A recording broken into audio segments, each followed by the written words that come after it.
तो सबसे पहले हम लेंगे एक कढ़ाई और कढ़ाई में मैंने लिया है 1/4 से आधा कप के करीब कुकिंग ऑयल। ऑयल की मात्रा आप अपने हिसाब से कम या ज़्यादा कर सकते हो।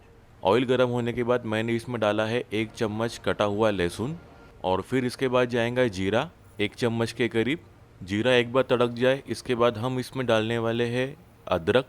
अदरक हमने लिया है 1/4 से आधा इंच। अदरक को हम कद्दूकस करके डालेंगे इस तरीके से ग्रेटर की मदद से। मिला लेंगे एक बार सभी चीज़ों को अच्छी तरीके से हम। और फिर इसमें हम डालने वाले हैं प्याज। यहाँ पे मैंने एक मीडियम साइज़ प्याज को इस तरीके से रफली चॉप करके डाल दिया हूँ। मिला लेंगे एक बार हम। और फिर इसके बाद जाएगा एक मीडियम साइज़ टमाटर, इसको भी हमने रफली चॉप करके डाल दिया है। एक बार मिला लेंगे। अब इसके बाद हम डालेंगे शिमला मिर्च, ये भी 1/4 से आधा कटोरी है, इसको भी हमने बारीक चॉप कर लिया है। एक बार सभी वेजिस को मिला लेंगे हम चम्मच की मदद से दोस्तों। और फिर इसके बाद हम डालेंगे लाल मिर्च पाउडर। तो यहाँ पे मैं आधा से 1 चम्मच के करीब लाल मिर्च पाउडर डाल रहा हूँ और यहाँ पे आप मिर्च की मात्रा अपने हिसाब से कम या ज़्यादा कर सकते हो। और फिर एक बार मिला लेंगे सभी चीज़ों को अच्छी तरीके से चम्मच की मदद से। अब खट्टेपन के लिए इसमें मैं डाल रहा हूँ टोमेटो केचप यानी कि सॉस 1 चम्मच के करीब। एक और बार चम्मच की मदद से मिला लेंगे हम अच्छी तरीके से सभी चीज़ों को हम, जिससे कि सब्जियां और सॉस अच्छी तरीके से घुल मिल जाए। अब इसके ऊपर हम ढक्कन लगा देंगे और सब्जियों को पकने के लिए छोड़ देंगे कुछ 7 से 8 मिनट के लिए लो मीडियम फ्लेम पर। लगभग 8 से 10 मिनट हो चुके हैं। ढक्कन खोलकर चेक कर लेंगे तो देख सकते हो सब्जियां अपनी अच्छी तरीके से पक चुकी है। अब इसमें हम थोड़ा सा पानी मिलाने वाले हैं जिससे कि मसाले में एक अच्छी सी ग्रेवी बन जाए।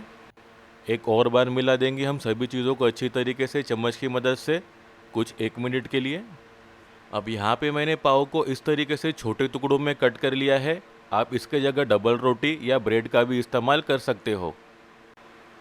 अब चम्मच की मदद से मसाले को हम पाव में अच्छी तरीके से मिक्स कर लेंगे और कोट कर लेंगे लगातार इसी तरीके से जब तक कि पाव अपने मसाले में अच्छी तरीके से कोट नहीं हो जाए, तब तक इसी तरीके से मिक्स करते रहेंगे। अब खट्टेपन के लिए इसमें हम डालने वाले हैं एक नींबू का रस।